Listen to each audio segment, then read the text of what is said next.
Hey friends, it's Charles here, and today I want to talk about a must-have if you are a fan of Conan. And when I say must-have, I'm not exaggerating. It is The Savage Sword of Conan, number 4. Let's start with what sets this series apart. It is a throwback book to the days of black and white magazine-style comics where you get multiple stories in black and white. I have a bunch of Vampirella books from the actual time period in the 70s. Beautiful art, and even the tactile feel and touch is different. The art had a very, kind of brutal style to it. And this is a very brutal yet beautiful book. And so we start there with the Savage Sword of Conan. I've enjoyed everyone I've read so far. It is oversized not only in the actual physical size as compared to a regular comic book. Like I said, is black and white, and in every edition you get at least 3 different stories, all based on Robert E. Howard's original Conan. And this book is extra special, and it's a little bit more expensive than the regular ones. It is $6.99, but what you get for that price is you get not only your introduction to this new story arc, Battle of the Black Stone, but you get 6 stories.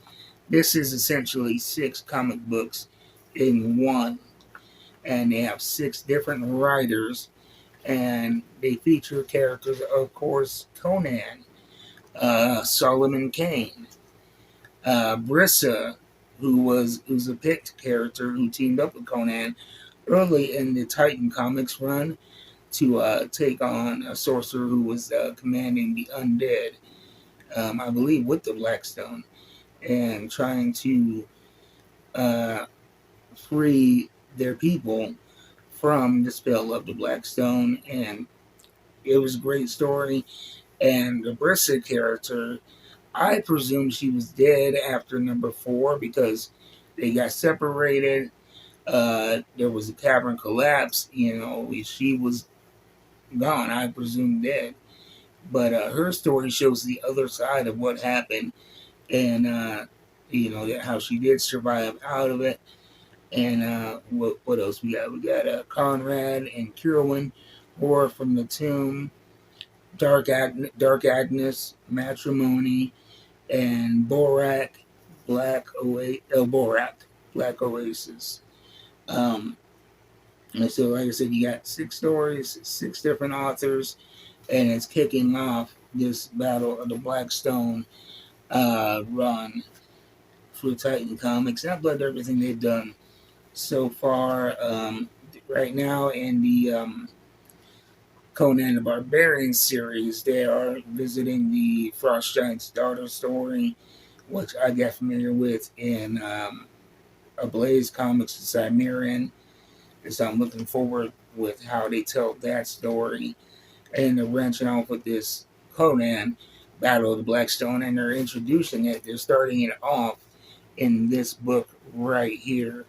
I haven't gotten into that one yet. I have number 1, but I wanted to get this read first and hear all your heroes from the different stories, all different time periods, and the one connecting thread is the Black Stone, this dark force that that brings with it death and destruction and just all kinds of madness into the lives of these different heroes throughout time, from the Hyborian age all the way up through the early 19th, 20th century.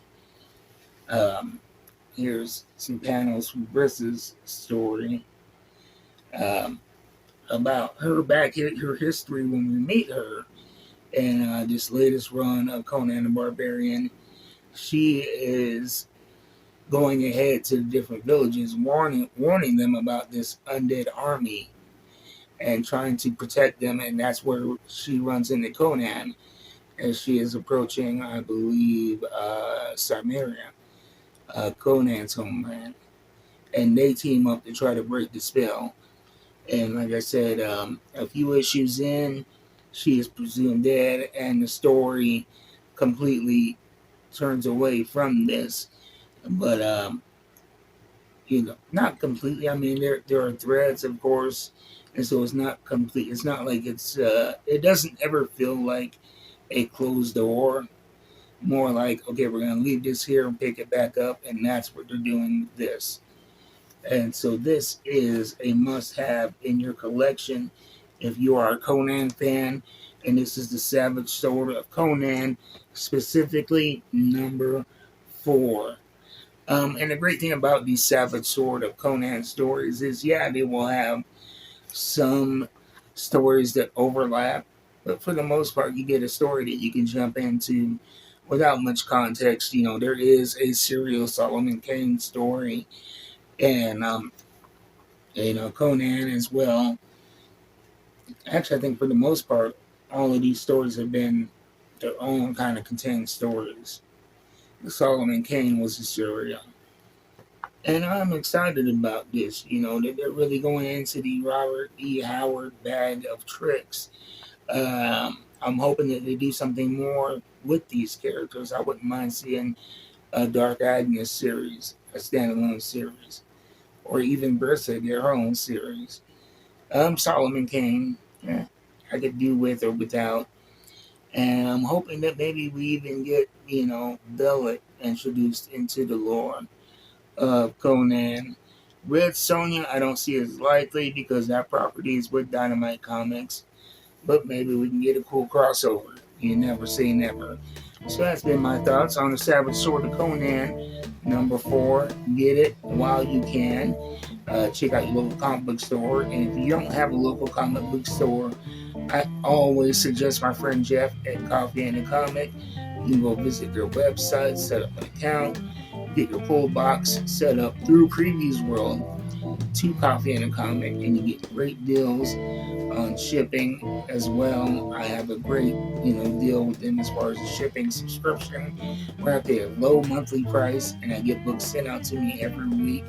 It's like my local store bringing my pull box to me, to my front door. It's a great service.